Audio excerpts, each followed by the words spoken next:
Muy buenas tardes a todas y a todos. Bienvenidos a esta celebración a la obra y vida de Hugo Iriart. Agradecemos mucho su presencia y quisiera presentar que nos acompañan Juan Melía, director de Teatro UNAM, la doctora Rosa Beltrán, coordinadora de difusión cultural, y yo mismo, Juan Ayala, que llevo el Festival Cultura UNAM. Y me voy a permitir comentar muy brevemente, además de darles la bienvenida, algunos asuntos en relación al Festival Cultura UNAM. Los festivales han servido como una pausa esencial en el saturado acontecer cotidiano. El Festival Cultura UNAM, cuya cuarta edición inauguramos hoy, no solo es uno de los más amplios de nuestra universidad, es un conjunto afortunado de características que le otorgan una naturaleza multifacética. Combina la excelencia artística y escénica con el rigor académico y universitario, integrando lo nacional y lo internacional y amalgamando lo clásico con lo vanguardista. Consciente de la permanente renovación del arte, es también una fiesta cultural que apoya decidida y vigorosamente a los nuevos talentos. Este festival funciona como una delta cultural donde desemboca no solo lo mejor de la programación de la Coordinación de Difusión Cultural, sino también las políticas culturales y ejes rectores de nuestro sector. Los públicos que hemos construido en todos estos espacios universitarios, que es nuestro capital más importante, son los destinatarios y el motor de este esfuerzo. Un nombre dice mucho y el de nuestro festival lleva la palabra cultura insertada en su propio centro. Hay muchas formas de definir y de abordar este concepto. Hemos querido adoptar aquella que lo enuncia como una prolongada conversación, un acto que conforma el diálogo, la comprensión y el reconocimiento del otro. Este espíritu guía nuestra curaduría e impulsa un diálogo interno que articula a grupos universitarios como la UFUNAM, la UJUEM, la AMA, Taller Coreográfico, entre muchos otros, y todas las direcciones de danza, teatro, música y literatura, entre otras.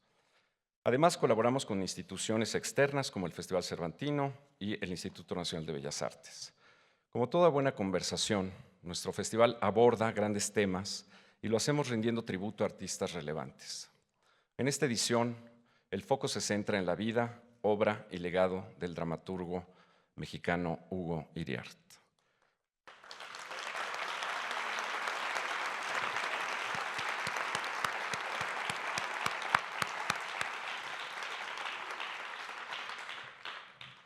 Una figura de enorme relevancia nacional y universitaria.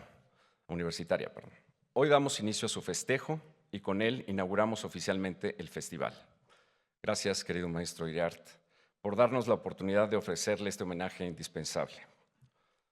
El maestro Iriart encarna el momento crucial en el que el teatro universitario se consolidó como espacio de resistencia cultural y renovación artística, un foco de experimentación y pluralidad estética.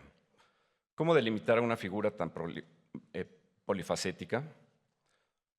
Es un auténtico renovador del teatro nacional, un narrador de original provocadora, un maestro de generaciones y un escritor total que también es un artista visual. A través de lecturas dramatizadas de obras como Intimidad, El tablero de las pasiones de juguete, entre otras, mediante conversatorios en los que participarán directores como Antonio Castro, Francisco Franco y Laura Almela, así como actrices y actores como Marta Verduzco, Margarita Sanz, José Caballero, Rodrigo Murray, entre muchos otros, y por vía de exposiciones y proyecciones de películas y documentales, la Coordinación de Difusión Cultural se lanza a una tarea estimulante y justa, la de ofrecer a las nuevas generaciones el retrato de una artista que tanto tiene que ver con nosotros, un creador que nos describe, nos explica, nos retrata de modo implacable y a la vez nos arranca una carcajada. Muchas gracias, maestro Iriart. Muchas gracias a todos por estar aquí. Ahora estará el maestro Juan Melía.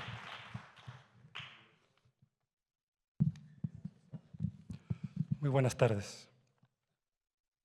Hoy nos encontramos aquí para celebrar a Hugo Iriart, pero quisiera que antes de limitarnos a recordarlo, no nos dejemos interpelar por una pregunta que atraviesa su obra y que hoy quiero traer como una provocación heredada. ¿Qué implica pensar el teatro como un espacio de libertad? Les confieso que preparar estas palabras ha sido un ejercicio de lectura y relectura, como quien se inclina sobre un manuscrito lleno de dudas. En cada palabra, en cada página, encuentro ecos de interrogaciones, silencios que piden ser escuchados, visiones que no exigen obediencia, sino diálogo. Al pensar en él, lo primero que viene a la mente es su gran pasión, no saber qué iba a ocurrir. Iriarte encontraba placer en el dejarse afectar por el proceso, en abrirse a los accidentes, a lo inesperado, a todo aquello que rompe lo previsto y abre posibilidades. Su teatro nunca buscó teatralizar lo ya dado, sino evitar el vacío entre lo que se dice y lo que se calla. En sus dramaturgias, la filosofía y la reflexión no eran para presumir conocimiento, sino para desplegar incertidumbres, para provocar que el público respondiera con su propia voz. Iriart no imponía su visión, se dejaba transformar por su entorno, por los colaboradores, por los actores, por los objetos. El teatro lo sabía bien, es un arte colectivo, nunca unilateral, siempre contradictorio. Es la imaginación compartida de una pequeña comunidad donde cada gesto y cada juego son indispensables. Y su teatro es lúdico, profundamente lúdico, no porque careciera de seriedad, sino porque reconocía en el juego la manera más honesta de acercarse a la imaginación. Esa imaginación que él reivindicó como recurso vital, como herramienta crítica para enfrentar la realidad. Aquí, en esta universidad, su presencia fue más que función, fue apuesta. Apostó por un teatro universitario entendido como laboratorio de sentido. Fue con nosotros y para nosotros, no desde la cima, sino desde el riesgo compartido. Su teatro fue, en ese sentido, una invitación al nosotros que piensa. Obras abiertas que preguntaban más de lo que respondían. Obras que se dejaban atravesar por el tiempo. Su tesis es clara. Si queríamos mejorar el teatro, había que adelgazar la producción, porque el teatro era un medio, nunca un fin en sí mismo. Y él lo vivía así: la escritura, el montaje y la construcción de artefactos, mecanismos, escenografías, juguetes escénicos. Todo avanzaba en paralelo como un mismo proceso integral que lo fascinaba. Quienes lo acompañaron recuerdan cómo observaba a los actores hasta convertirlos en personajes. En él había una pregunta profunda: ¿qué es realmente el teatro? En Teatro UNAM encontró un hogar para sus preguntas y búsquedas.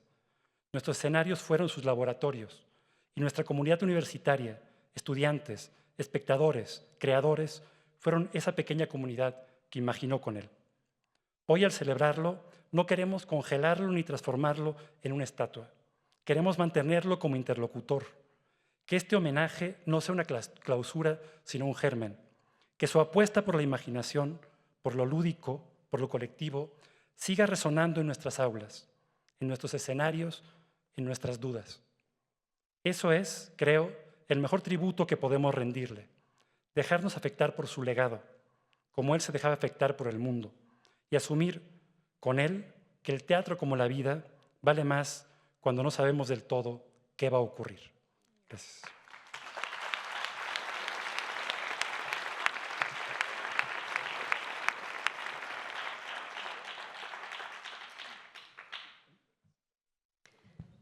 Queridas amigas y amigos, muy buenas tardes.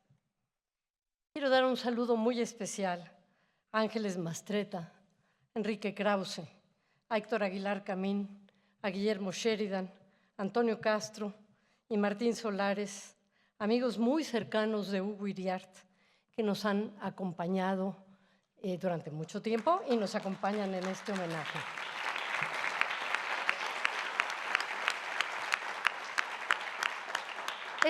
Este homenaje es sobre todo la presencia de alguien que nos marcó en la vida y por lo tanto de un amigo cuya presencia es permanente. Gracias a ustedes también, sus lectores, a quienes han acudido a sus obras de teatro desde sus inicios, a quienes están aquí para compartir este acto de amistad. Rendimos este homenaje en el Festival Cultura UNAM a un ser extraordinario, a un escritor de mente lúcida, prosa impecable y espíritu juguetón. Celebramos a Hugo Iriart, el dramaturgo, el novelista y ensayista, el maestro y el amigo. También al autor que nos cambió a muchos de mi generación. Leer Galaor fue hacer una lectura paralela de las obras de caballería que en los años 80 leía en la Facultad de Filosofía y Letras en la que estudié, con el añadido de la reflexión simultánea sobre el mito y la apropiación y renovación de este a través de las aventuras de Galaor de Gaula, hermano del célebre Amadís. Minos Tatás y sus hermanos, obra de teatro guiñol en varios planos, me llevó de nuevo al Minotauro, pero en este caso mucho más frágil y más conmovedor, a la vez que a la imaginación y la forma de entender desde la infancia, ese paraíso que no abandona a los elegidos, como Hugo. Iriart es uno de los grandes, un creador de universos que nos ha invitado a través de sus libros a mirar el mundo con otros ojos. Sus obras son un despliegue de ingenio, de erudición y sobre todo de una profundidad enorme. Posee una cualidad única, la de ser serio sin ser solemne, la de explorar las grandes preguntas de la existencia con una ligereza que desarma. Su prosa es un verdadero placer, una mezcla de precisión quirúrgica, elegancia y picardía que actúa como bálsamo y como herramienta crítica. Tiene la rara habilidad de escribir sobre temas profundos como la filosofía, la religión, la ciencia, el amor y la soledad con la ligereza de un ilusionista. Es un mago, pero un mago niño y sabio. Sus textos son como cajas de sorpresa. Abres una página y encuentras una historia inesperada, un aforismo genial o una reflexión que te deja pensando y te obliga a dialogar con él, esté o no esté presente. Leerlo es como escuchar una conversación fascinante, llena de anécdotas, de meditaciones místicas, siempre envueltas en un humor sutil que nos recuerda que la vida, a pesar de sus tragedias, siempre es un lugar donde cabe la risa. De Hugo hemos aprendido que la risa es una forma de sabiduría, que lo absurdo es una parte esencial de la realidad y que la imaginación es un mapa indispensable para navegar. No solo sus novelas, como Galaor y La destrucción de todas las cosas y otras tantas, verdaderas joyas de la literatura mexicana, sino sus obras de teatro, donde cada diálogo es una lección de ingenio y de humanidad, y sus guiones de cine nos dan una lección de creatividad. Hay escritores que nos transforman, como he dicho, que nos hacen ver el mundo de una manera nueva y que sin saber cómo se convierten en parte de nuestro paisaje interior. Hugo Iriart para mí es uno de ellos. Más allá de sus obras, como profesor, ha formado a generaciones de escritores, de pensadores. Como compañero en la Academia de la Lengua Mexicana de la Lengua y como amigo nos ha regalado su escucha atenta, su consejo sabio, pero también una lección en cada uno de los textos que él lee y que nos obligan a asombrarnos. Con su voz suave y su mirada penetrante es capaz de desentrañar los misterios más complejos o de clavarte la duda si no los desentraña. Hoy celebramos, pues, a Hugo Iriart, a su legado vivo y que permanece. Siempre será un recordatorio de que la curiosidad, el juego y la belleza son el verdadero motor del mundo. Gracias, Hugo.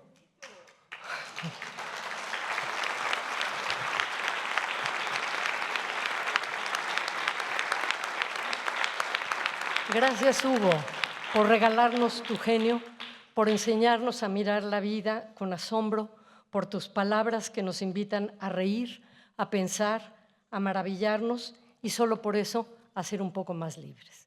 Gracias.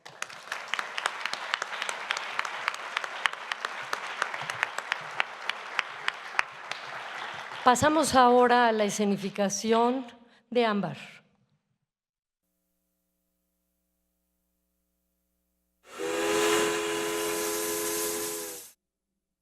Ya estamos en el interior del tren.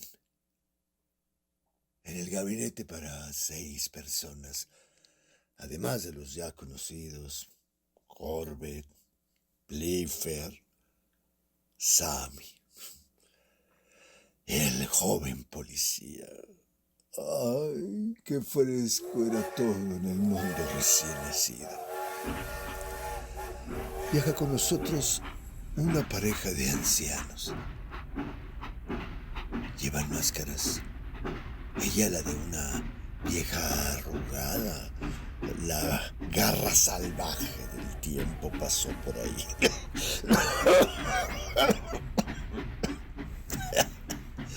Pero sus ojillos siguen llenos de vida y curiosidad.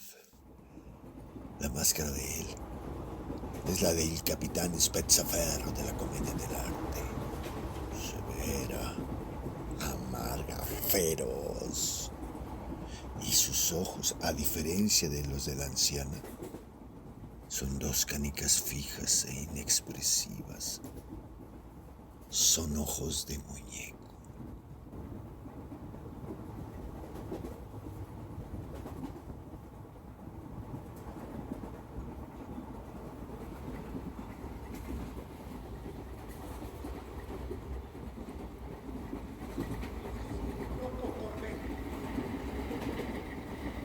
Ya masacró a los artistas. Me pregunto si los animales amaestrados, la más valiosa colección que hay en el mundo. No creo que sea fácil acabar con un circo, Bliffer. Sí, pero como usted comprenderá, la presencia del loco cambia todo en lo relativo a mi seguridad personal allá en Bogonzor. Ya sabía yo que una cosa así me tenía que pasar. Me estaba yendo demasiado bien. Siempre que está yendo muy bien, luego va a ir muy mal. Y al revés, es la ley de las compensaciones. Esas son supersticiones. ¿Qué? Perdone. Que esas son supersticiones, cosas de niños, no de adultos ya crecidos como usted, que no hay ninguna ley, entiende, que en esas cosas no hay leyes. No estás, Sammy. ¿Qué? Desapareció cuando pasamos el túnel.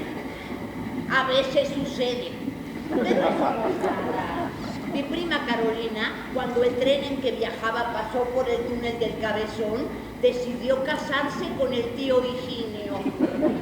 También descubrió que había aprendido el holandés y a tocar la mandolina. ¿Qué? Que mi prima Carolina, cuando el tren en que viajaba pasó por el túnel del Cabezón, no sabía holandés, ni sabía tocar la mandolina.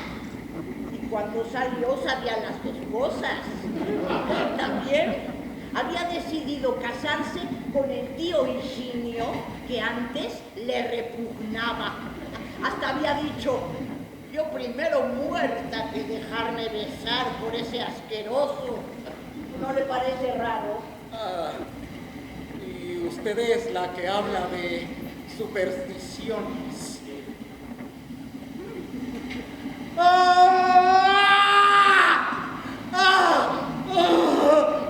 ¡Déjenme! ¡Déjenme! Ya ve usted. No puedo mover el brazo. Ya ve.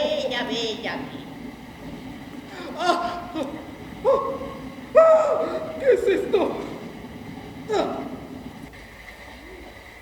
¿Qué es? Un dardo, perfecto. Pero afortunadamente no tocó la piel. Un dardo. Un dardo. Tiraron a matar. Alguien disparó con una cerbatana cuando pasábamos por el túnel. Seguramente tiene veneno de mitipinga. ¡Un dardo envenenado! ¡Ay, Dios mío! La víctima del Mititinga muere entre dolores insoportables, convulsiones, demencia alucinatoria. Tiene untada la Mititinga. Se ve a las claras que el mucho tragar lo ha reblandecido y acobardado. Ya oyó que no le dieron, pero así es la gente fofa y papadona. No me dieron. No me dieron. Me quieren matar. ¿Quién me quiere matar a mí? Corbett, acá algo. Disculpe, ¿no vio a nadie allá afuera? Me dispararon a mansalva. No, nadie. ¿O sí? Creo que pasó un niño. ¡Un niño! O tal vez era un pigmeo Bora Bora. Que tiran con cerbatana. ¡Un pigmeo! No. Esos proyectiles no son de allá. Más bien de... Pues claro, ¿qué andaría haciendo un pigmeo antropófago en un tren? Mire, no le tenga tanto miedo a la muerte, ¿eh? Es que fíjese cómo se sienta. Eso lo dice todo. Desparramado sobre la silla, comodón, seguidote. No, señor, no hay que sentarse así. La vida no es eso. Siéntese bien en el borde del sillón como debe ser. No hay seguridad de nada. En cualquier momento, el colapso, la catástrofe. Ya está. Siéntese bien, hombre. Yo tengo con la muerte gran familiaridad. Le voy a contar que cuando era joven estaba casada con mi lindo tesoro, al que llamaba Dudú. ¿Dudú? Dudú, sí. Dudú iba a ir a la cárcel por las deudas de una bancarrota fraudulenta. Yo, dispuesta a salvarlo, acudí a Stromboli. Stromboli, el usurero que me daría el dinero a cambio de la pureza de mi cuerpo. Sí, Dudú salió de la cárcel, pero nuestra tristeza era muy grande. ¿Qué hacer con aquello que había pasado? Ya nada podía ser como antes. Decidimos matarnos. Dulce suicidio en pareja. Un dúo suicida por amor. Pero decidimos esperar una semana. Vivir intensamente una semana sin preocuparnos de nada y matarnos después. Las cosas cambiaron para nosotros. Mucho de lo que nos preocupaba dejó de preocuparnos. Vivíamos al día porque al fin y al cabo viviríamos muy poco tiempo. Y llegó el día fatal, que no hay plazo que no se cumpla, ¿verdad? Pero lo habíamos pasado tan bien que decidimos darnos otra semana de vida. No teníamos dinero, ni trabajo, ni nada, pero no importaba, ahí estaba la pistola para el fin de semana. Llegado el momento, nos dimos otro plazo y así han ido pasando los días, más de 40 deliciosos años de despreocupación e irresponsabilidad. Y figúrese usted, de vida. ¿Qué le parece?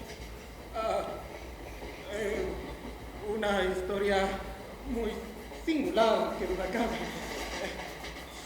suicidio permanente, como la revolución permanente. Cristo mismo enseña que no hay que preocuparse por el futuro, ¿no es cierto? Y para usted, señor, ¿cómo ha sido esta dilación, esta postergación? Señor, tú, supongo... Yo no soy Dudú. ¿No? Qué extraño, perdón, disculpen, es que como los veo juntos... Juntos, sí. Pero yo no soy Dudú. Mi nombre es Stromboli.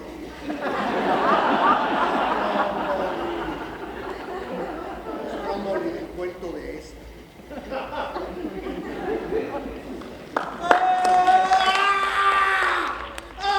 ¡Corbett! ¡Corbett, protéjame! ¡Atrás! ¡Atrás! No están. No están. Desaparecieron los dos. Corbett, haga algo. Tranquilícese, Prefer, tranquilícese. Este país tiene libertad de tránsito. No me va a decir que cree en los cuentos de túneles que le contó la vieja, ¿verdad? Es muy fácil hablar así cuando la vida de uno no está gravemente amenazada. Cuando hayamos llegado al santuario de Puri, vamos al burdel de Armandina. Ahí seguramente conseguiremos un vaporcito para irnos por el río Gorgoromgonzó hasta Bogonzó. ¿Cómo? ¿Un prostíbulo? ¿No es Puri un santuario? Es un santuario.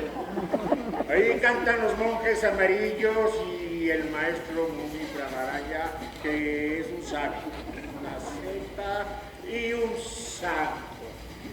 Pero el más criminal también de los puertos de este río es famoso por sus ladrones, asesinos y burdeles. Entre ellos el de Armandina, el más notable de todo el país. ¿Qué? ¿Ves una contradicción en esta? ¿Acaso no deberían estar juntos y no tienen nada que ver el crimen y el santuario? ¿Acaso no se da el caso de aquel que abraza la santidad por el camino del vicio y la abominación? Podía haber un santuario si no hubiera lugares de corrupción. Este dardo parece más de juguete o de feria. De feria, en efecto, o de circo, que por ahí va. De circo. ¡Ay, Dios mío! ¡De mi circo! ¡Oh! Mire usted en lo que han venido a parar mis habilidades como empresario en el mundillo del espectáculo. ¿Qué habrá sucedido? Corbett, confío en usted. Eso es lo que enseña el maestro Muni Pravaraya. O bueno, yo se lo escuché decir una vez. ¿Qué?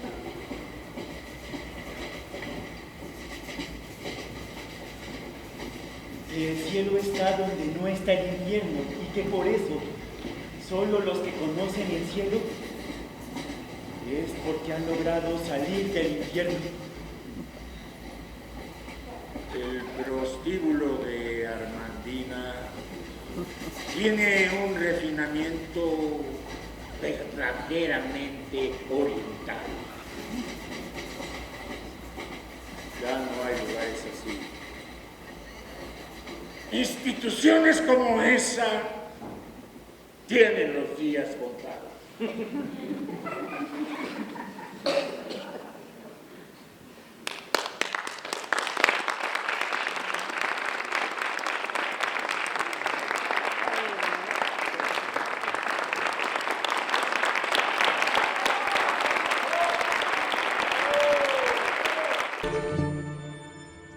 Festival Cultural de la UNAM para rendir un homenaje a uno de los mejores escritores de este país, es el maestro Hugo Iriart.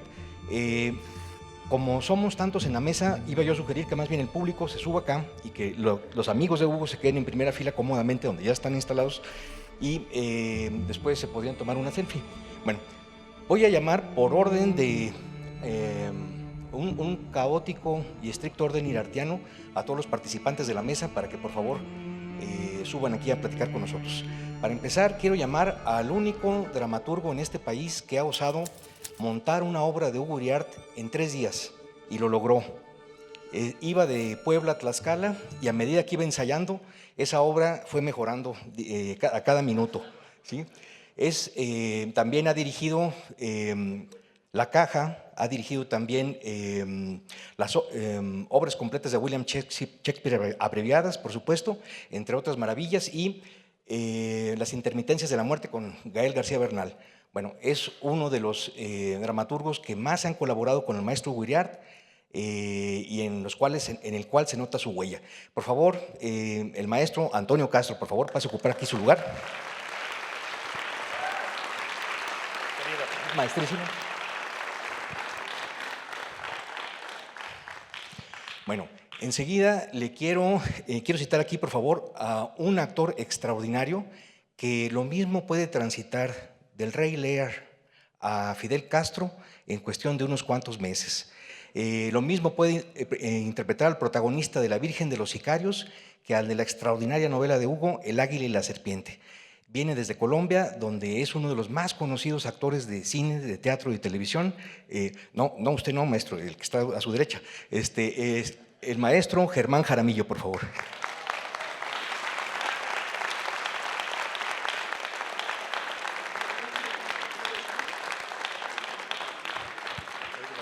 Gracias. Bueno, a continuación, pues quiero, por favor, pedir aquí arriba la presencia. Lo voy a hacer así, para expresar, casi, bueno, ahorita lo vamos a hacer, es que tengo una presentación preparada para cada uno. A dos amigos que han sido, fueron testigos del 68, corre la leyenda de que la presenciaron arriba de una de las torres de Tlatelolco juntos, y desde entonces han escrito una serie de libros indispensables para entender lo que pasó ahí y bueno, y cómo la historia de México influyó y desembocó en ese capítulo. También han escrito perdón ustedes, no es fácil estar nervioso, yo me esmero en estar nervioso. Han escrito algunos de los libros sobre la historia reciente de México que más nos han ayudado, entre la frontera nómada, la presidencia imperial, y bueno, primero, por favor, el señor Héctor Aguilar Camín, que el autor de Morir en el Golfo y La Guerra de Galio, entre muchas otras novelas espléndidas. Maestro, es uno. Perdón, sí, la obra de Hugo es El Águila y el Gusano, aquella que interpretó Germán Jaramillo. ¿Qué fue lo que dije? Bueno, ok. Dios mío, bueno, es que siempre, ya saben, este país es muy demagógico, se le impone a uno.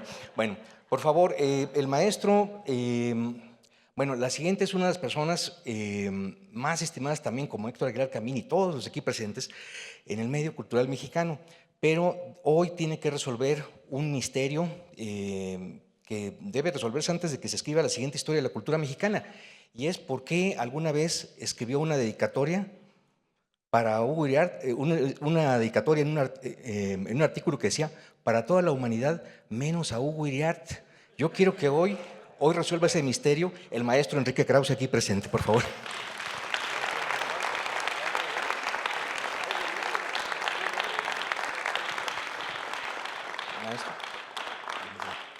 Bueno, y por favor, quisiera pedirle a una de las novelistas más queridas de este país, bueno, no es necesario presentarla, si tuviera tiempo para platicar de cada uno de sus libros, estaríamos aquí hasta pasado mañana, pero ella es una de las personas que siempre ha dicho y repite con mucha convicción que la obra de Hugo es uno de esos tesoros insospechados que hay en la literatura mexicana, que todavía tenemos que conocerlos y disfrutarlos mucho más.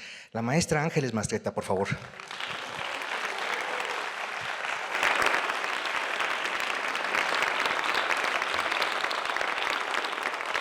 Bienvenida, gracias. Sí. Y bueno, también quiero invitar, por favor, a pasar aquí a uno de los escritores que comparte con Hugo Iriart no solamente la ironía, el sentido del humor, el escarnio que practica en sus columnas a propósito de las costumbres mexicanas, sino que también comparte con Hugo el haber escrito una novela de especulación sobre cómo este país se termina caóticamente, no por la llegada de los extraterrestres, sino por la continuidad de los políticos mexicanos en los puestos que están ahora. Por favor, ¿puede pasar el maestro Guillermo Sheridan?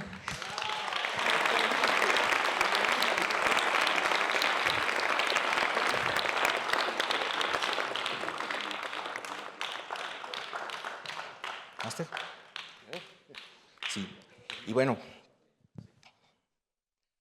por favor, a continuación, bueno, si tuviéramos que resumir la aportación del maestro que el día de hoy vamos a homenajear en menos de 2 minutos, sin dejar de hacerle justicia, tendríamos que prepararlo como un decálogo irartiano, un decálogo que pudiera extraerse del contenido de sus obras. Y bueno, voy a citar sus propias palabras. Voy a pedir, por favor, que pase aquí al frente un joven escritor de tiernos 83 años de edad, que es más travieso, más divertido, más erudito, más sabio que toda la literatura mexicana de los últimos 100 años. Bueno, si pudiéramos resumir en un decálogo lo que él ha aportado, solamente en ensayo tendríamos que decir, el decálogo irartiano sería, en primer punto, buscarás la belleza. Aprende de cómo funciona la imaginación en los sueños, que son eternidades de bolsillo. En ellos tenemos una probadita de lo que deben ser el cielo y el infierno. Los sueños, como el arte, son música para bailar. Segundo, amarás el arte sobre lo improvisado y a la literatura más que a todas las cosas efímeras. Preferirás el logro que significa escribir una página personal sobre cualquier premio, una página personal a cualquier otro tipo de premio o celebridad. Cuídate de vociferar. Si quieres hacer literatura perdurable, no te preocupes si el tiempo en que vives no se refleja con claridad en tus trabajos. Preocúpate por agregarle una hoja a la rama más pura y vigorosa de la escritura, la más libre e independiente, la que no morirá abrazada a los problemas de su tiempo. No trates a los temas, ni a las personas como hongos que brotaron de la nada. Para que cada persona o problema te resulte inteligible, sitúalo en una tradición y compáralo con otros plenamente opuestos. Y uno que lo define plenamente, creo yo. No ostentarás tus mayores esfuerzos. Recuerda que presumir el esfuerzo no es elegante. El refinamiento debe ocultar el trabajo y parecer natural, espontáneo. Si quieres acercarte a la exquisitez, es decir, a lo que no tiene dificultad de ser apreciado, trabaja doble jornada sin que nadie se entere. Bueno, durante años este creador ha sido uno de los más modestos autores que hay en la literatura mexicana y todavía se merece miles más de lectores, miles más de espectadores, y hoy por fin la UNAM le realiza un muy merecido homenaje. Voy a pedir a ustedes un enorme e inolvidable aplauso para el maestro Hugo Iriarte aquí presente. Hugo, por favor.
Muchas gracias.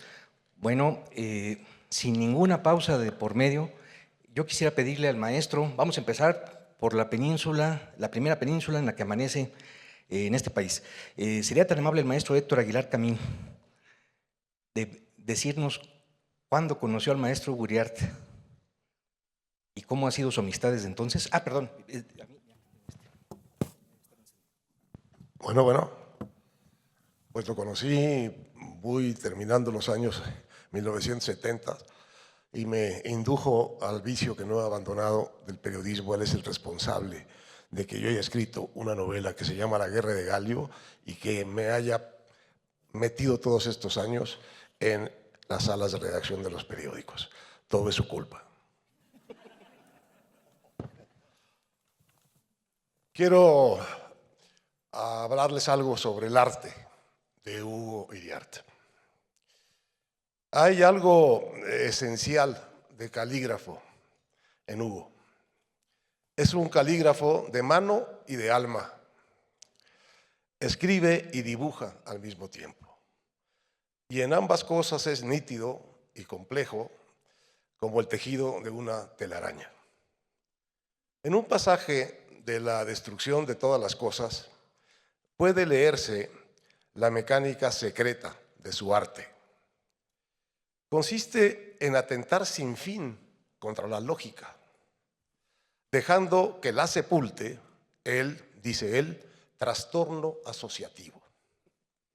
De modo que el calígrafo pueda transcurrir feliz y atrabiliariamente por las muchas telas de araña que teje su pluma, sin propósito lógico inmediato, sin finalidad narrativa obligatoria, atendiendo solo al placer de su viaje. Nada de esto quiere decir que no haya en sus novelas o en sus obras un plan o una historia o historias de resonantes dimensiones, como acabamos de ver en un pequeño fragmento. Quiere decir que la verdad de su escritura, como el de su lectura, está en el viaje, no en el punto de salida, ni en el de llegada, no en la trama y sus enigmas, sino en el viaje, en su toma de rodeos y senderos, desvíos y regresos al camino central, gobernado todo por el solo hecho de que algo interesante se cruce entre la cabeza y la mano del calígrafo. Escribe Iriart en un pasaje de la destrucción de todas las cosas, y escribe al pasar: rota la cadena predecible y consabida de asociaciones, hace irrupción lo estético. No podemos decir del conde de Villa Mediana, cuando ve el peine en los cabellos de la amada como un barco en el mar, no podemos decir que estaba loco, sino que estaba escribiendo un poema. Del ars combinatoria libre, pero no automática, sino compleja y contradictoria, cómica y filosófica, populachera y erudita, brota, mejor dicho, fluye tersamente la escritura de Iriart, hacia lo que cabría llamar elegancia, definida por el propio Iriart como, cita, la brusca y afortunada conciliación de elementos contradictorios.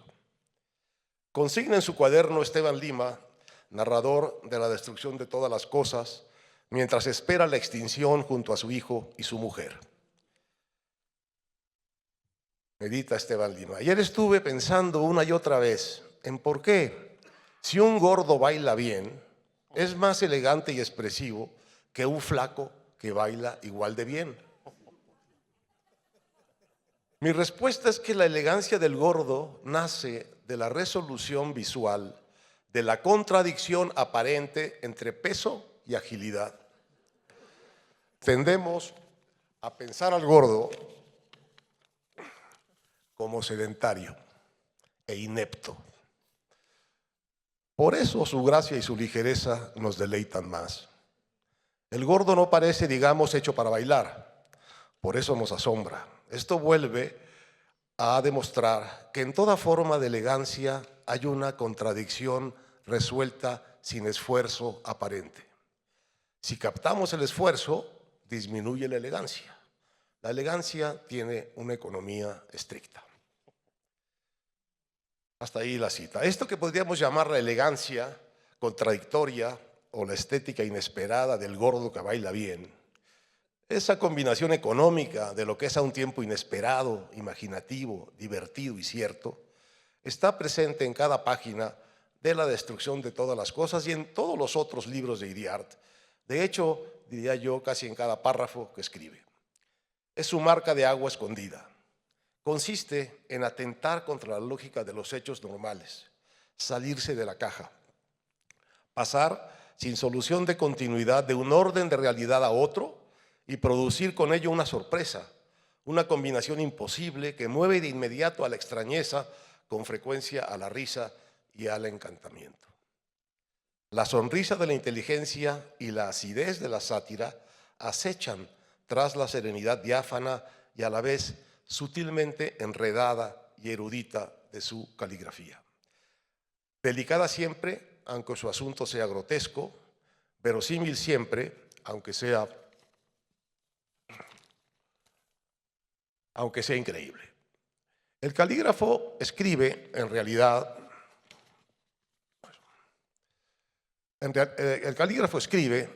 dibuja, y mientras dibuja y escribe, está lejos del mundo, metido en el suyo. Yo admiro y envidio la serenidad sin pretensiones, la inteligencia sin alardes, la sabiduría sin vanidad de la persona llamada Hugo Iriart. Me envanece saberlo mi amigo.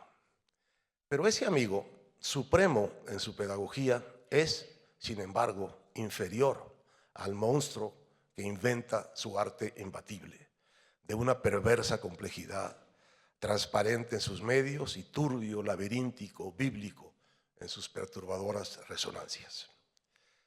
El arte de la escritura de Hugo Iriart es vecino del arte de su conversación, y de eso podemos dar constancia quienes hemos tenido el privilegio de compartir su conversación. Hugo conversa reposadamente, con un toque socrático, esperando su turno para introducir un parlamento, a menudo una pregunta. Por ejemplo, esta: ¿tú crees que es imaginable el mundo sin Dios? La noción de Dios es inseparable de la historia del hombre, pero no es a ese lugar ramplón de las constantes de la humanidad al que se dirige la pregunta. Tampoco al otro, más obvio, de si Dios existe. Va a un lugar más secreto, radical, al lugar donde solo la fe en Dios o en algo inacible puede consolarnos de la esencial atrocidad y gratuidad del mundo. La idea de un mundo sin Dios, sin fe, es terrorífica. Después de este rodeo teológico existencial, la conversación con Iriart puede volver a un remanso en el que él se zambulle mientras acaricia, digamos, a nuestro perro. Dice entonces: me gusta esto de Baroja. ¿Cómo nos miran los perros? Alguien tendría que decirles que son mejores que nosotros. Y así se pasa con él, sin pestañear, de Dios al perro. Gracias por todo esto, Hugo, por tu escritura, por tu existencia, por tu amistad y por la verdad de tu refinada y otra vez envidiable fe de carbonero. Dios es contigo, querido amigo.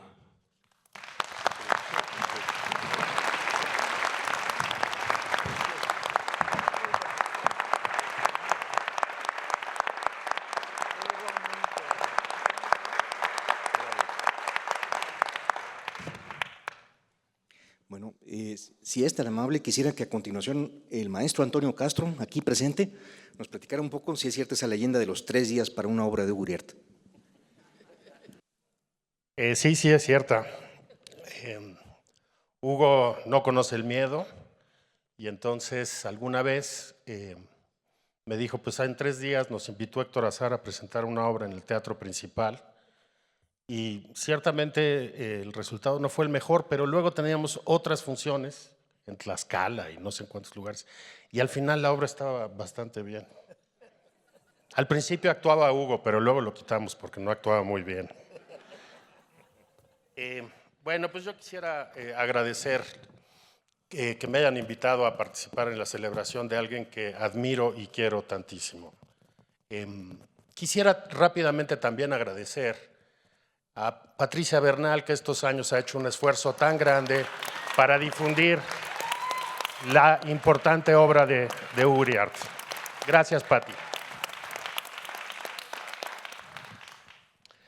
Lo conocí en 1992 en una fiesta organizada por su hija Jimena. Yo acababa de volver a México después de 4 años de estudiar dirección teatral en Estados Unidos.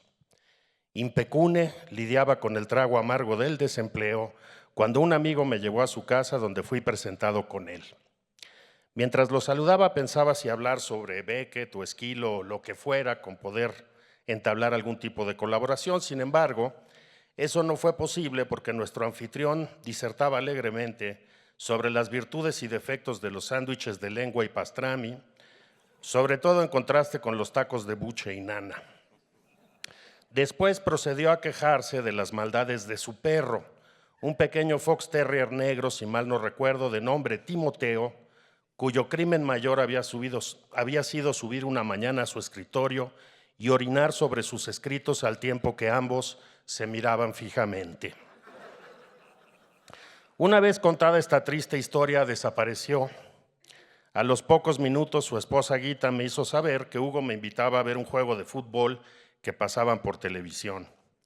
Subí a su recámara y encontré al autor y director de puestas en escena legendarias como Minotastasio y su familia, El tablero de las pasiones de Juguete y Ámbar, viendo desinteresadamente un juego de la selección mexicana. Mientras él censuraba la falta de gallardía de nuestros compatriotas, yo pensaba cómo su obra teatral había marcado una ruptura tan contundente con la tradición de la dramaturgia realista. En los años 80, la voz dominante de la composición teatral en México estaba reunida en un movimiento que se denominó en aquel entonces como Nueva Dramaturgia. Aunque incluía más de una docena de autores muy diversos, compartían una férrea convicción estética, a saber que el sentido del teatro y del arte era mostrar y denunciar las injusticias sociales de nuestro país. Y para ello el realismo era no solo una exigencia artística, sino moral. Las obras de Hugo nos hicieron ver que existían otros caminos. La imaginación, el caos, el arte contemporáneo, los objetos, los títeres, el humor. El lenguaje sobre el escenario no tenía que ser necesariamente coloquial. Se alimentaba de una multitud de tradiciones que podían ir del siglo de oro español a las vanguardias del siglo XX, pasando por sus adorados Marcel Schrob, Paul de San Victor o Juan José Arreola. En su teatro no había nada que obligara a una postura ideológica ni recrear un costumbrismo nacionalista. Al contrario, exaltaba la irreverencia, el juego y la sensualidad. De pronto, sin dejar de ver el fútbol, me preguntó si se podía hacer una obra de teatro en 2 semanas. Sin pensarlo mucho, le respondí que dependía de la obra. Inmediatamente apagó la televisión y exclamó: llevo 1 mes haciendo la misma pregunta y eres la primera persona que no me dice que estoy loco. Vamos a trabajar juntos.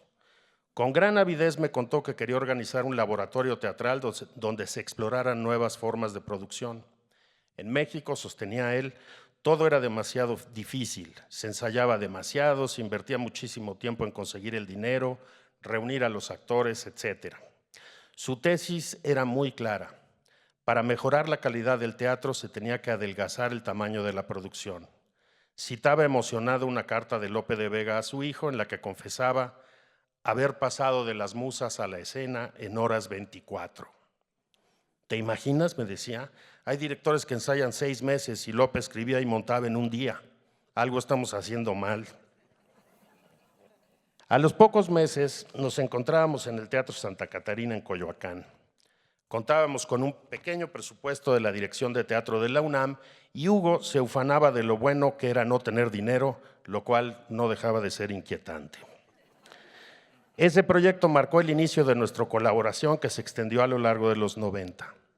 Mi gratitud por el aprendizaje de esa época es infinita. Recuerdo que durante un par de años dedicábamos las mañanas de los martes y los jueves a problemas de representación. Después de todo, el gran reto del teatro es cómo representar algo.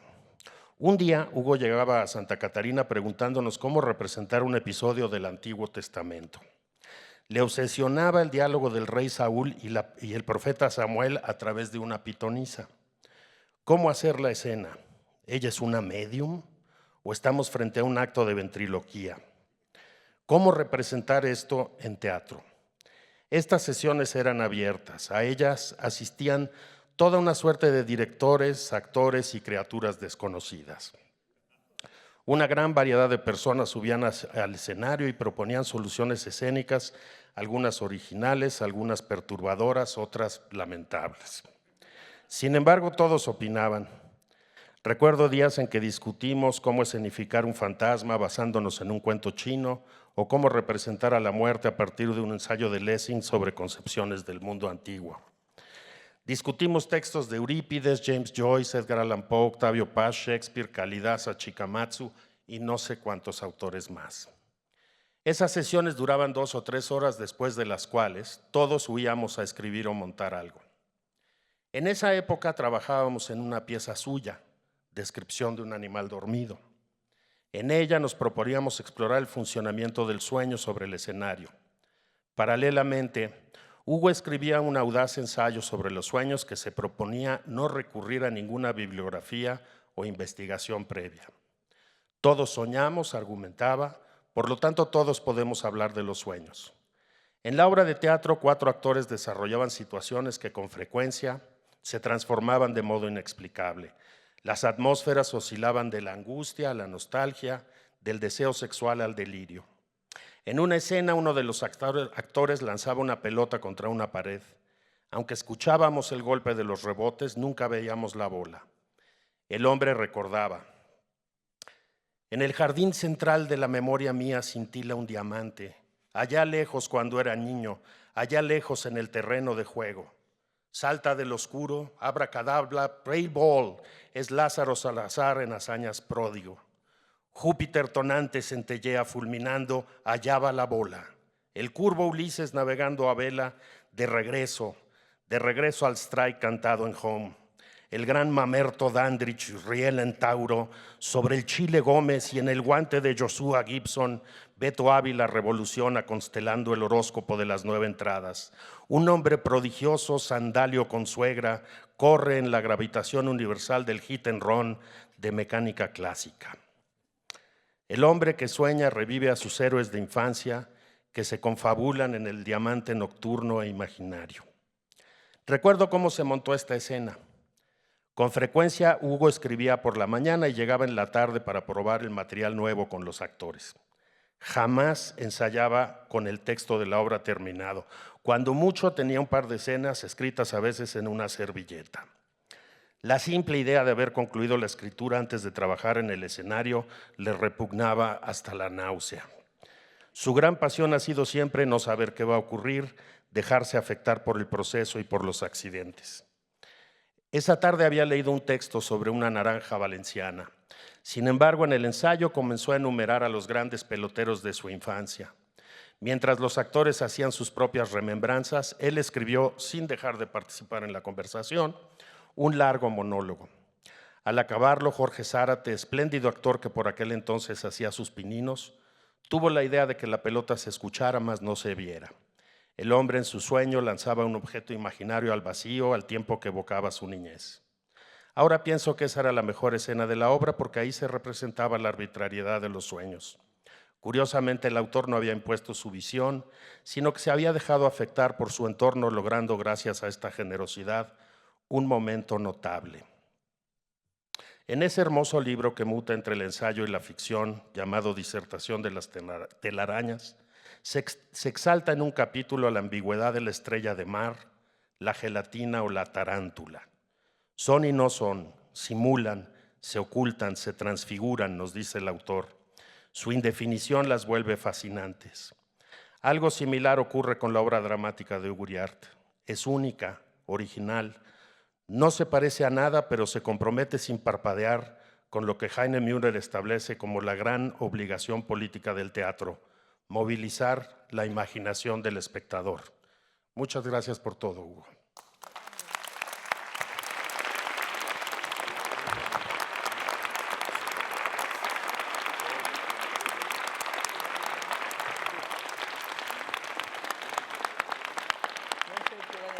Bueno, a continuación tenemos todos que plantearle una pregunta que seguro todos desean formularle al maestro Germán Jaramillo.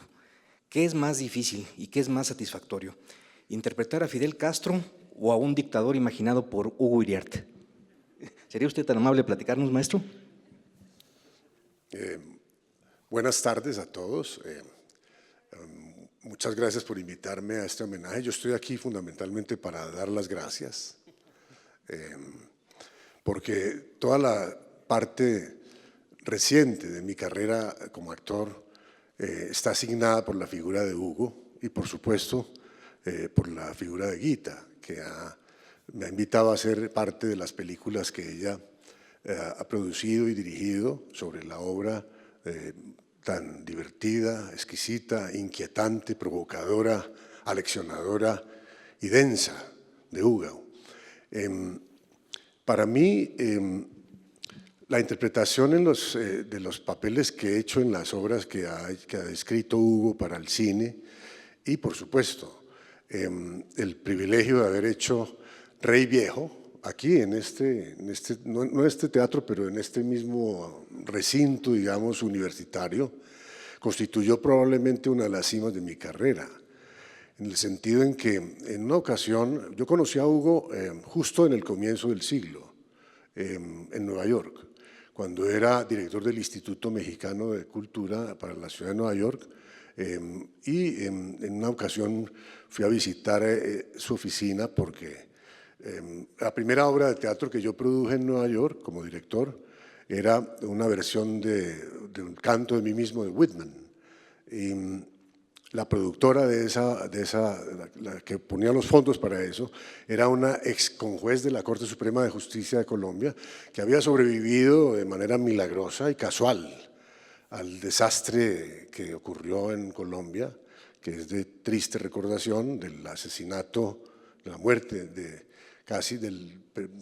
la casi totalidad de la Corte Suprema de Justicia, en un hecho muy desafortunado del año 1985, en el que un asalto de un grupo de extrema izquierda al Palacio produjo una catástrofe nacional de un día. En el Palacio fue asaltado por el ejército y al final del día todo el Palacio ardía y la Corte había perecido casi en su totalidad.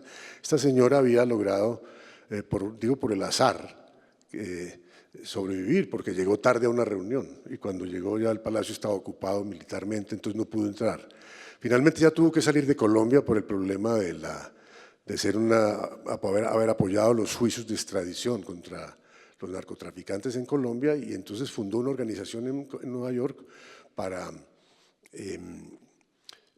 ayudar a los inmigrantes colombianos. Y yo hice esa obra para conmemorar los 10 años de su organización y ella fue a pedir ayuda al Instituto Mexicano de Cultura y nos recibió Hugo, que yo no lo conocía y él me dijo, pues en cambio yo a usted sí lo conozco. Y yo le dije, ¿pero por qué? Y me dijo, pues porque vi su película de la Virgen de los Sicarios y me pareció admirable. Y a partir de eso, después de eso nos invitó Guita a su apartamento en Nueva York y desde eso se estableció una amistad muy densa, muy cercana, muy intensa. Ellos visitaban Nueva York después de que Hugo abandonó la carrera diplomática, para fortuna de la literatura y del teatro.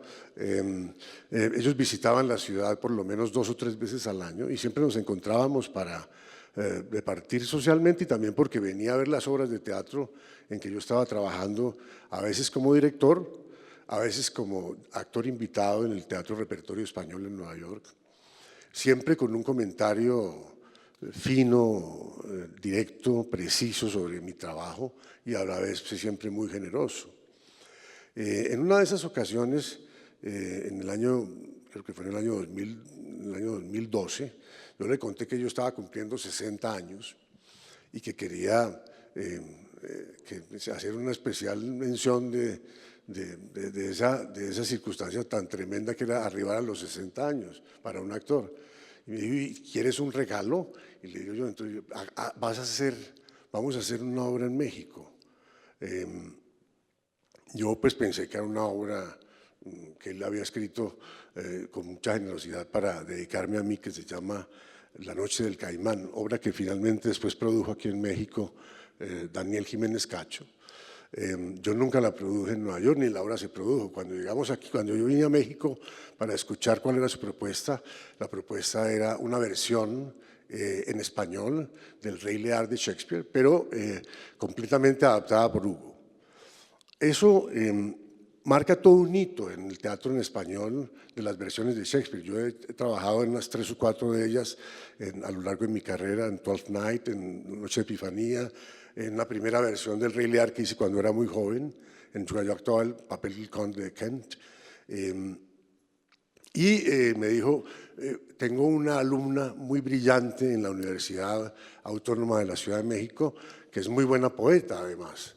Entonces yo voy a reescribir la obra, obviamente no reescribir la obra de Shakespeare, pero voy a hacer una versión de la obra que elimine la parte que es prácticamente irrepresentable hoy día, que es toda la guerra civil entre los yernos del rey, y centrarse en todo el espectáculo trágico de la pérdida del poder y de la desgracia de la vejez. Entonces esa obra se llamó El Rey Viejo. La obra la escribió Hugo con una alumna muy brillante que tenía, es una obra en verso.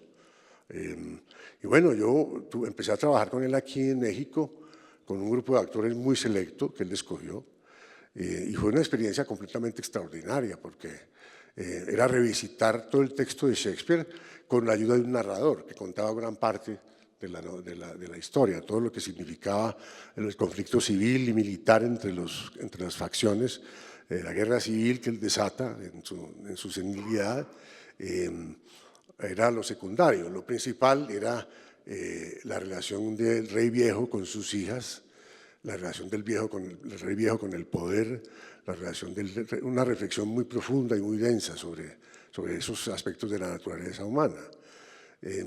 Y eso fue un espectáculo extraordinario, porque discutíamos sobre…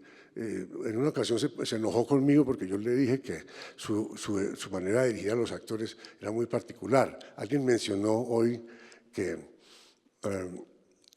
cuando estábamos en los ensayos nos miraba de una manera absorta, serena,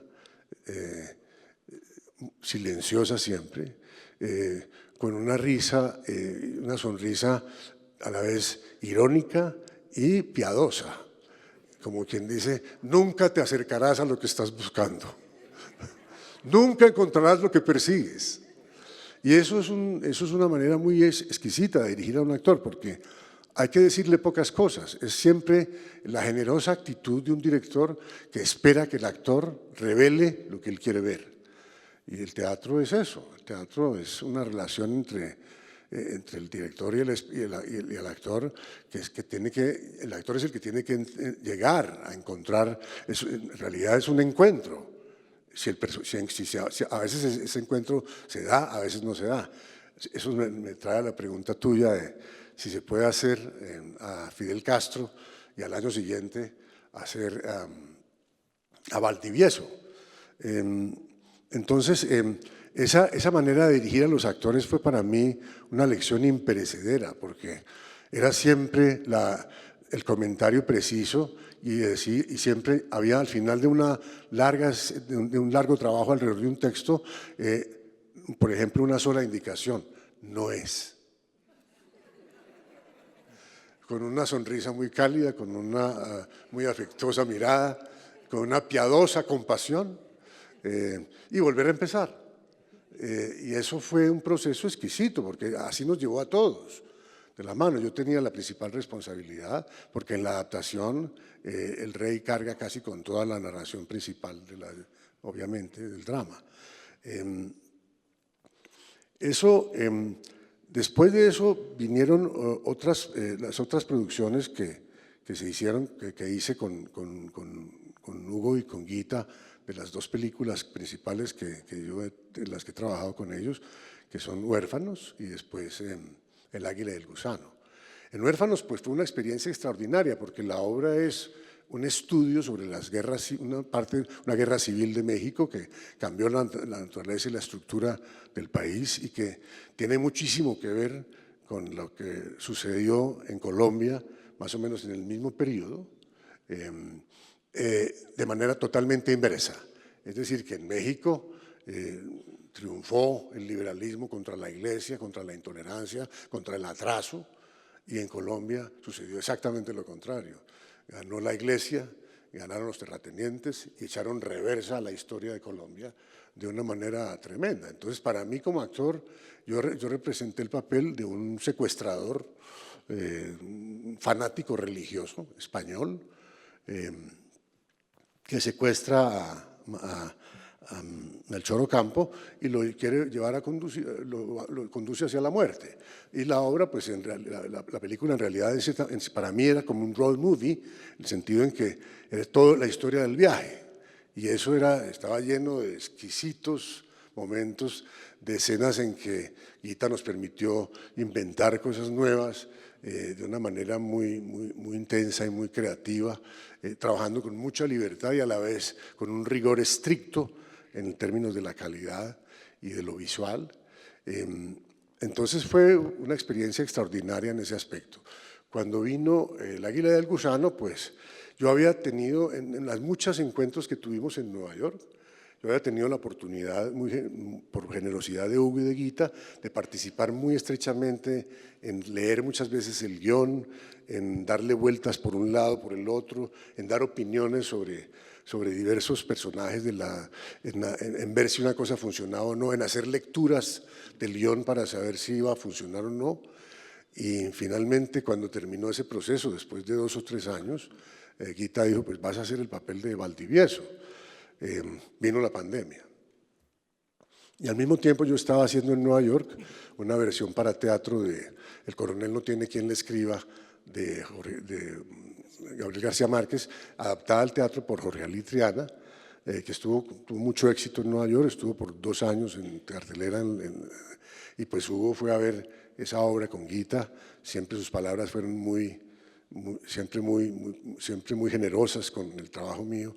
Incluso antes, en una obra que yo había hecho, que representé el papel de Jorge Luis Borges, cuando terminó la representación, que salí al lobby, me dijo, sabes que pensé en subir al camerino y que no te hubieras cambiado, porque yo siempre quería hablar con Borges. Y tú eras Borges. Entonces, un elogio de esa naturaleza, pocas veces un actor lo recibe.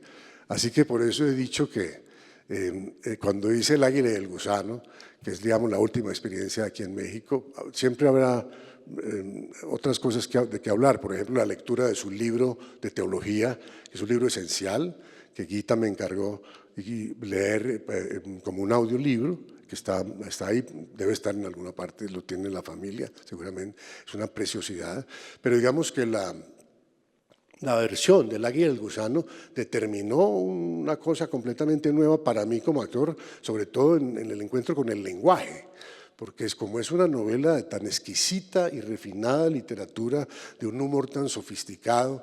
Yo me acuerdo que cuando leía esa novela en mi casa por la noche, me acordaba de las palabras que se dicen sobre Cervantes, que en Valladolid aún se escuchan en las noches las risas de Cervantes mientras escribía El Quijote. A mí me pasó eso leyendo la novela de Hugo. Entonces, como he dicho desde el principio, estoy aquí para dar las gracias a México por haberme acogido como actor colombiano, para dar las gracias a la UNAM por haber sido un templo que también me acogió, para dar las gracias a Hugo por su generosidad, por haber sido mi maestro, por enseñarme todo lo que me ha enseñado, para dar las gracias a Guita, a su esposa y a su familia, por su hospitalidad siempre tan generosa conmigo, para dar gracias a ustedes como escritores muy famosos y muy queridos que están aquí, por dar las gracias como yo, y para dar las gracias a ustedes por estar aquí esta tarde.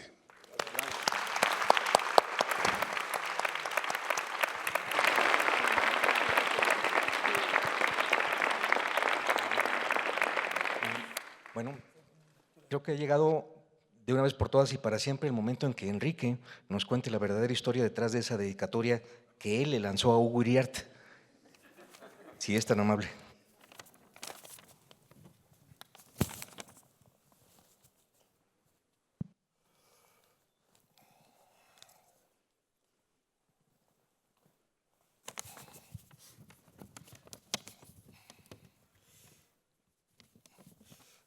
Hablaré de la dedicatoria brevísimamente después. Porque fue al revés, en realidad fue Hugo el que escribió un texto llamado El arte de la dedicatoria diciendo: dedico este libro a toda la humanidad menos a Enrique Krause. Entonces yo le respondí con una dedicatoria, dedico a toda la humanidad y también a Hugo Iriart o algo así. Hay una república distinta de la que está muriendo en México. Es la república de las letras. tiene una larga historia nunca interrumpida desde tiempos prehispánicos. De Netzahualcóyotl a Octavio Paz. Es una congregación plural de poetas, cronistas, historiadores, dramaturgos, novelistas, ensayistas, filósofos, pensadores. Es un árbol que cobija y siempre reverdece. En nuestra República de las Letras vive un escritor que desde hace más de 60 años ha ejercido con inimitable gracia, en el sentido original de la palabra, como un don casi divino, gozoso y benévolo que debemos agradecer, todas las manifestaciones de la literatura. Es Hugo Iriart, a quien hoy rendimos homenaje. Invito al lector, seguramente agobiado por la degradación de la vida pública, a escapar por un momento de la furia y el ruido e imaginar la plenitud vital de mi amigo Hugo, ciudadano ejemplar de esta república. Hijo de católica y liberal, como tantos, estudiante de escuelas públicas, como no tantos.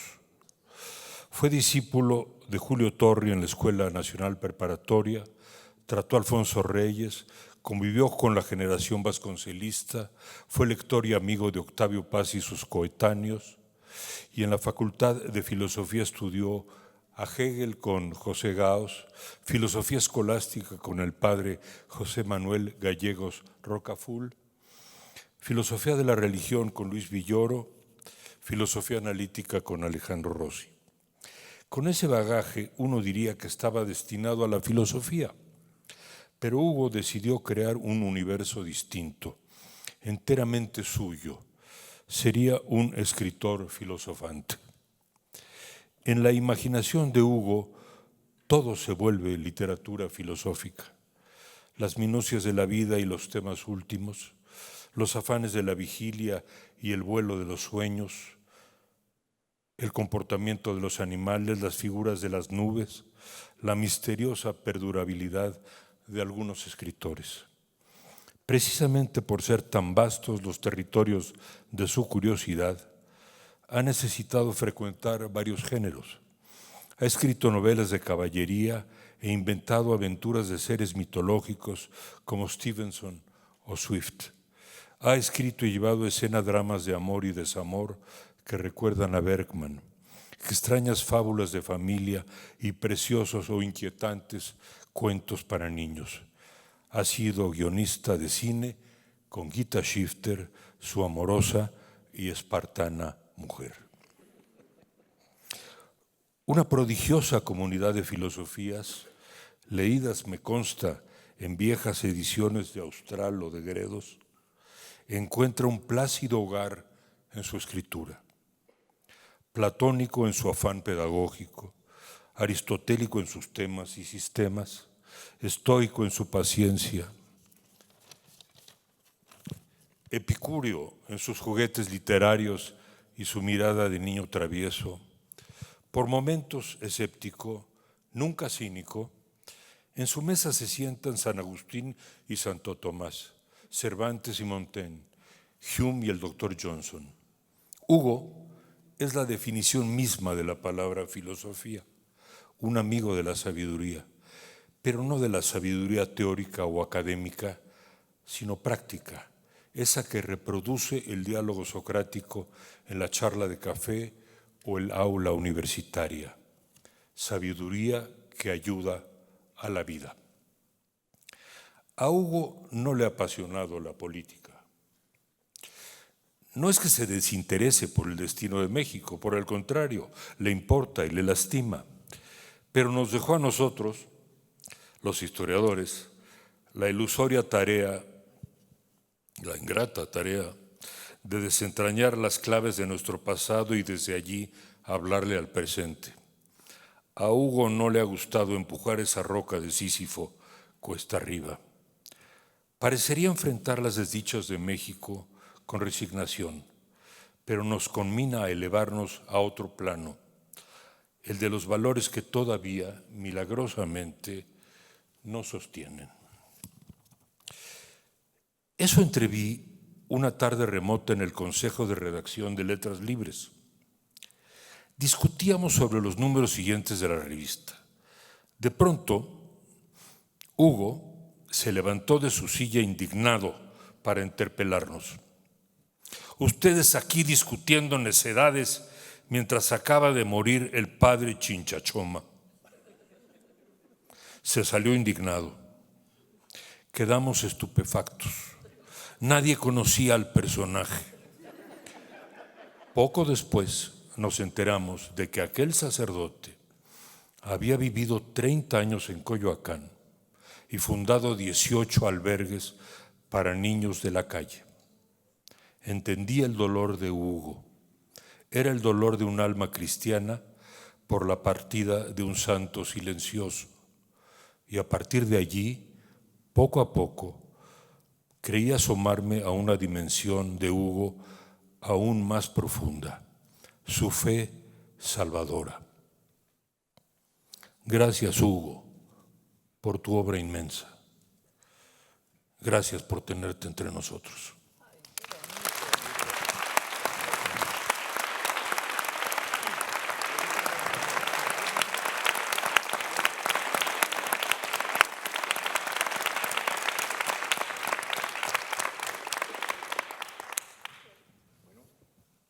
A continuación vamos a tener el placer de escuchar a una de las mejores novelistas de este continente, la señorita Ángeles Mastretta, aquí presente.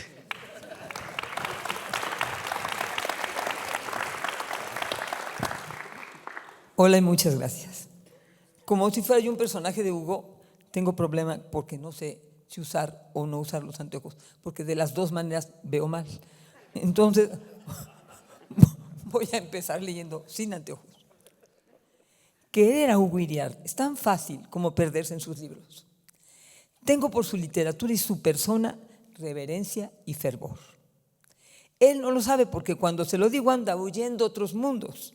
Quizás la voz de un fantasma o la de un animal fantástico. Tal vez esté pensando en el nombre secreto de lo que mira en los íntimos espíritus del olfato. No le importa escuchar que es importante. De ahí, entre otras maravillas, su importancia. Va por el mundo con la paz de quien nombra lo inesperado, de quien muchas veces, al tiempo en que lo nombra, lo inventa. Hugo es un hombre sabio, de los que además son eruditos. Semejante mezcla lo vuelve por eso un escritor extraordinario. Esto tampoco le importa oírlo, ni lo cree, ni le preocupa. De ahí que para todos nosotros hoy sea un día crucial, porque no le queda más remedio, no le ha quedado más remedio que estar aquí y oírnos. Le agradezco la invitación a la querida Patricia Bernal, que milita conmigo en el Consejo de Admiradoras Públicas de Hugo, y sin duda a la Universidad Autónoma de México, a Rosa Beltrán y a todos quienes le queremos. Este reconocimiento de la obra de Hugo provoca una alegría en estos tiempos en que resulta casi imposible que se premien la nobleza y el arte. Alegra además porque Hugo muchas veces es un escritor privado y silencioso. Uno de esos tesoros que no se andan contando, que se leen en la noche a trozos y se celebran entre los elegidos sin mayor escándalo, imitando al hacerlo la discreción con que a él le gusta vivir. Encantan siempre los libros de quimera y las obras de teatro que Hugo ha ido contando en la vida, mientras finge que dibuja o divaga. Pero desde la primera vez que encontré alguno, lo que me seduce sobre todo son sus ensayos. Tiene unos ojos con los que ve lo inquebrantable y una voz elegida con la que desata sentencias en un mundo como el nuestro, en donde las personas se van llenando de ocupaciones para no quedarse con el tiempo entre manos. Pueden ser dignas de escándalo. Dice cosas como: ¿cuánto bien le hace la más completa ociosidad a la vida del entendimiento? Cuando leí la frase quería salir a gritarla. El elogio del ocio, como esto que mueve a pensar, que se juega a ir asociando la forma de las nubes, esto que da orden a las ideas o que las desordena para nombrarlas en definitiva, y de este modo crear, recrear un universo infatigable. Los ensayos de Hugo Iriart, a veces textos muy cortos que ha encontrado en nombre de esa mezcla del trabajo y el placer que da escribir para lo que él nombra el destino de lo diario, ilumina las ideas con solo nombrarlas de otro modo. Y a él se le olvidan esos textos. Él no recuerda en cuál de sus libros está. Él ni siquiera está seguro de que esté en algún libro. Pero son como alhajas, sus pequeños ensayos, sus breves reflexiones hilvanadas con precisión. Son alhajas. En su libro Discutibles Fantasmas hay sentencias dichas al pasar que se graban en la emoción y conmueven al recordarlas. Hugo anda entre abismos jugando. El ensayo se distingue del tratado por su irresponsabilidad gozosa, dice. ¿Qué le vamos a hacer? Me impresionan más los científicos que los poetas. La idea de genialidad de Newton me impresiona más que en Shakespeare. La creo más, es más patente. Y así como si no dijera nada esencial, se pone a conversar mientras resuelve sus dudas haciéndolas nuestras. Dilucida mientras se interroga y nos pone a cavilar con él a propósito de cualquier espectro, luz, temor, fantasía, ¿no es cierto? Sí. Tiene un texto en torno a los premios a propósito del día de hoy. Un texto que se llama El guante de ámbar, en el que, recordando lo que era la vida en el siglo de oro, nos informa que hubo tiempos en que la poesía era de tal modo imprescindible que en España había unos 3,000 poetas, todos entusiasmados por participar en toda clase de contiendas y certámenes literarios. Lo divierte contar esto a él, que ha vivido para no concursar, para ir gozando los abismos, la soledad, la imprescindible y frágil conversación de pocos. Para Hugo, todo puede ser el origen de una pregunta. La rosa, un niño con monóculo, un astrolabio, un pigmeo, el antiguo Egipto, la grandeza y miseria del pormenor. Todo. Y en todo hay más de una respuesta, una levedad perturbadora, una avispa que conoce en un mismo estremecimiento la luz y el amor. En todo hay algo que resolver mientras se juega, sin duda en los premios. En el siglo XVII los poetas ganaban, antes que nada, unos guantes de ámbar. También podían ganar oraciones bendecidas por el Papa, bandas de seda, piedras preciosas, una bolsa con doblones, láminas de seda para limpiarse los dientes o los oídos, cosas así tocadas por la gracia. Tras enumerarlas, Hugo hizo preguntas del tipo: ¿por qué ahora no regalar una suscripción a la más importante revista de libros que hay en el mundo? ¿O un vale para libros de arte en la librería Gandhi? O una pregunta que ya no podemos hacernos, una compra de discos en Margolín. O una botella de coñac Hennessy.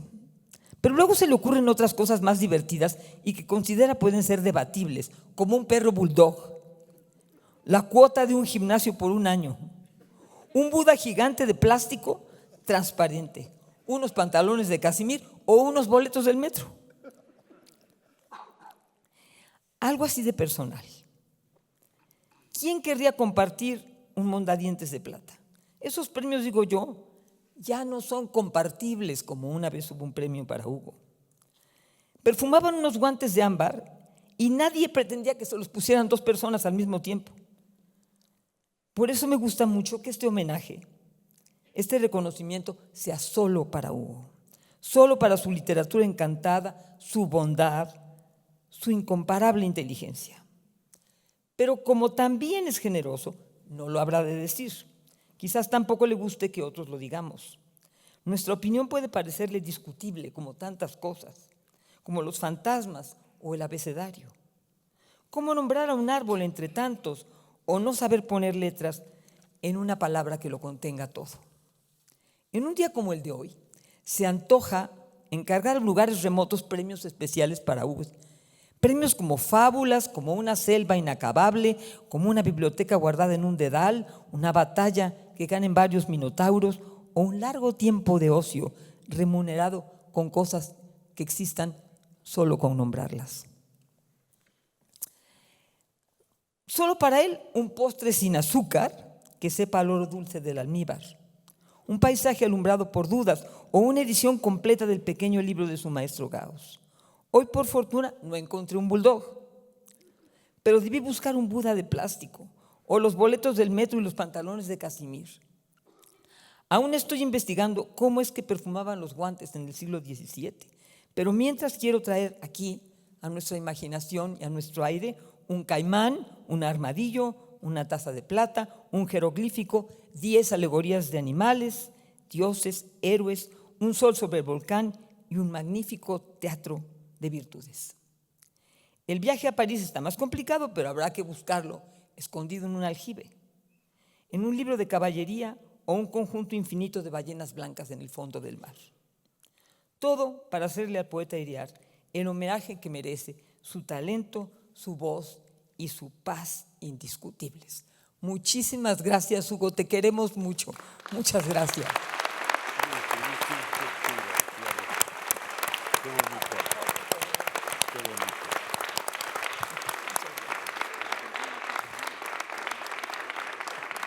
Gracias, gracias.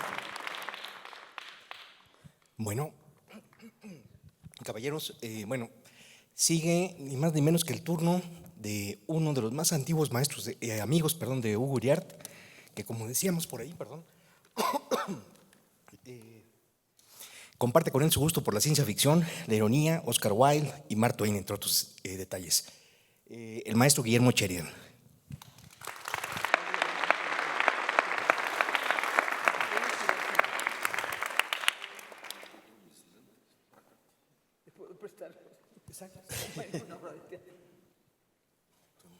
Pues quizá.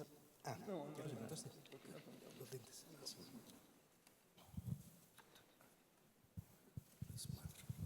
Deténme esto. Bueno, sí, en efecto, conocí a Hugo Iriart hace 55 años, en 1970. Él es el más viejo de mis amigos y nos tratamos de hermano. Nos conocíamos en una casa donde había un perro salchicha que se llamaba Tamarindo. Era una casa llena de alcohol y comunistas. Bueno, pero bueno, lo celebro hoy con todo gusto por Interpósita Universidad, esta en la que ambos estudiamos. Hugo es un cabal representante de una tipología particular que no abunda, como ha quedado claro ya, la del heterodoxo mexicano, sobrado de olfato y falto de gravedad. El heterodoxo observa desde la periferia. En su dentadura hay un filo de cinismo, en su ojo el afecto por la precisión, en sus dendritas el amor al equilibrio intelectual. El heterodoxo está en el vecindario del saboteador y del escéptico. Con aire distante, merodea alrededor de una certidumbre para después, con gesto huraño, picarla con un dedo tradicionalmente regordete. Es un dandy que pasea sus galas por las avenidas de lo conjeturable, un solitario afecto a los insectos, las máquinas inútiles, las etimologías dormidas. Su curiosidad se enciende ante los grandes edificios del pensamiento, pero prefiere las tuberías y las bodegas. Su mirada recorre los grandes frescos de la historia, pero lo hace por las costuras, detectando impurezas y veleidades, desmontando anquilosamientos y satirizando rigideces. Prefiere la bizarra óptica atenta a la sombra de las cosas, para una vez que la ha apresado, disertar sobre ella, como en el lecho de ese río imaginado por Edgar Allan Poe, sobre el que aguas de diferentes densidades fluyen en sentidos opuestos. El ánimo del heterodoxo fluye a contracorriente de sí mismo. En una prosa que, como la mexicana, resiste bajo un sistema de coordenadas tan vitaminado por la buena conciencia, por la inepcia y por la inercia, tan proclive a la fiscalización ideolosociológica y al organigrama estilístico, que etiqueta la imaginación bajo rubros rijosos y terminologías amargas, lo sancionado social, el discurso empático, los bonos de la corrección moral con su realismo de docudrama, su empeñoso pepenar hablas populares, sus conmovidos inventarios de charamuscas y quesquemes y su siempre redituable exploración de la identidad mexicana, que como su nombre lo indica, está perpetuamente en crisis. En fin, el repertorio de valses que danzan los alumnos hacia sus doctorados.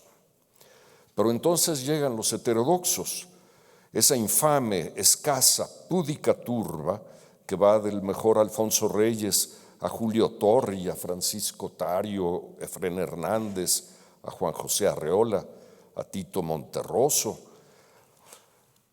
que claro, como Hugo Iriart, son amigos del fragmento y el retazo, que por no saber a dónde quieren llegar, agitan las aguas con el remo de la duda, la acidez de su imaginación, la encomiable advocación de la anomalía.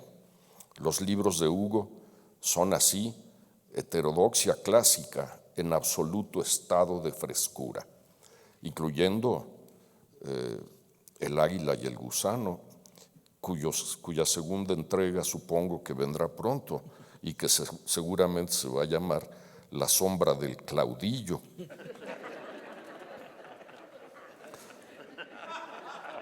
Como todo heterodoxo que se respeta, Hugo es además el inquilino de su propio personaje. Es nuestro victoriano eminente, un personaje que suma a sus letras más que un estilo, una respiración. Su escritura sin amanuenses emana de alguien en perpetua ocurrencia, que preserva intacto el diálogo entre su imaginación y las cosas. Para él disertar, especular o, como decimos en México, tantear, es la única opción, una forma inherente de la inteligencia que aprieta en un aforismo exacto. La sagrada perplejidad es la madre de todas las especulaciones. Como lo señala en su ejemplar ensayo sobre el huevo, redactado por ese filósofo a contrapelo que a veces le arrebata la pluma, Iriart ha padecido siempre el wittgensteiniano calambre mental, la conciencia de que sabemos y al mismo tiempo no sabemos, no atinamos a explicar. Es una conciencia que en ocasiones lo pone en graves aprietos, pues lo obliga a responderse: ¿qué es el huevo? ¿Quién se atrevería a responder? Pero Hugo delata el método. Dice: no intentemos una definición del huevo. Todos sabemos muy bien qué es y cuáles son sus propósitos, funciones, significados, esplendores y miserias. Pero una cosa es saber muy bien y otra diferente es estar en posibilidad de decir y explicar todo nuestro saber. Bueno, pues explicar ese saber es el origen, el motor, la pista de la escritura de Hugo, el método de su locura y el modus operandi de su imaginación. Un saber que salta alegremente del disparate al concepto, del concepto a la disquisición absurda, de ahí al compacto silogismo y a la exacta greguería. Ya en formato clásico, por ejemplo, un pájaro es un poco de clara y yema con brisa. O ya la más poética, un ciervo es un bosque corriendo por el bosque. Este decir y explicar nuestro saber obedece a un ars combinatoria, un instrumental promiscuo que abreva de la filosofía, el arte o la aeronáutica con el mismo asombro y que no titubea en mezclarlo todo con adjetivos minuciosos, grandes enumeraciones caóticas, un autoparódico estilismo de reportero y una erudición desbocada, todo arraigado en una siempre hospitalaria primera del plural. ¿Quién más podría definir a una señora gorda como una mujer cuya índole antropométrica se relaciona impúdicamente con lo esférico. O de modo más sucinto, ¿cómo es una res extensa en latín o en español? ¿Quién más podría evocar a Bakunin llamando a Cristo el demagogo del Tiberíades? ¿Quién más puede poner en el mismo párrafo a Marsilio Ficino y a un carro de hot dogs? La yuxtaposición en la página del vasto inventario del mundo es un ejercicio favorito de Hugo, aun cuando su curiosidad se finge monográfica. Desde una teoría de la estatua ecuestre, donde propone, ante la ortodoxia icónica que ordena al caballo tener una pata levantada, la heterodoxia de la estatua ecuestre en la que el caballo se sostiene en una sola pata.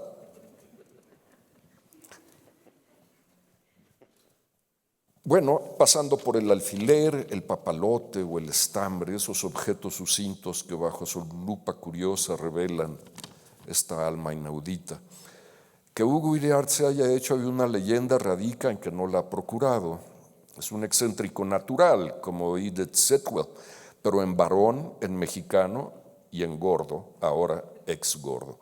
Heterodoxo de la escuela del Dr. Johnson o del gran Chesterton, el de enormes minucias. El de Hugo es un humor que nada tiene que ver con la adiposidad o el exceso, lo contrario, como la reservada lista de colegas que protagonizan junto a él este bizarro apartado de la historia literaria de México. Es un escritor que muda su anchura en una exigente anorexia del estilo y una esbeltez de las ideas que solo logran los sedentes de la categoría. De él y de su escritura habría que decir lo que él dice del huevo, en su heterodoxia, en sus imperfecciones e inestabilidad, está su primor y su excelencia. Salud, querido hermano.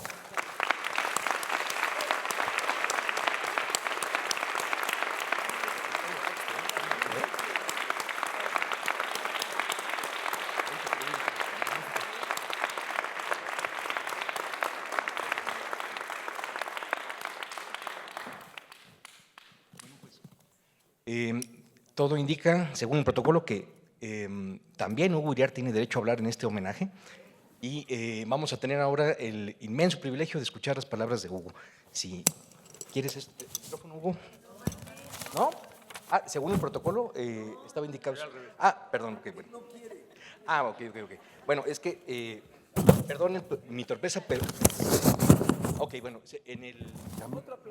Ok, bueno, entonces...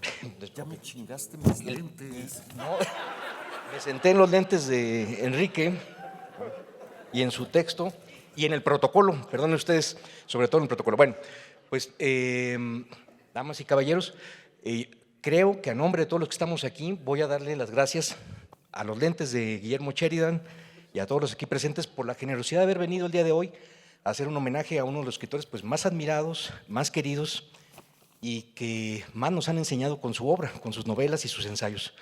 Gracias Patricia Bernal, Gita Shifter, Jimena, Sebastián, que están aquí organizando todo, Rosa Beltrán, de nuestra querida directora aquí de la UNAM y a la universidad por haber acogido este homenaje. En serio, Enrique, Héctor Aguilar, Tony, Germán, Ángeles, Guillermo, y bueno, sobre todo a Hugo, porque lo que cabía de esperarse es que Hugo no iba a venir. Pero bueno.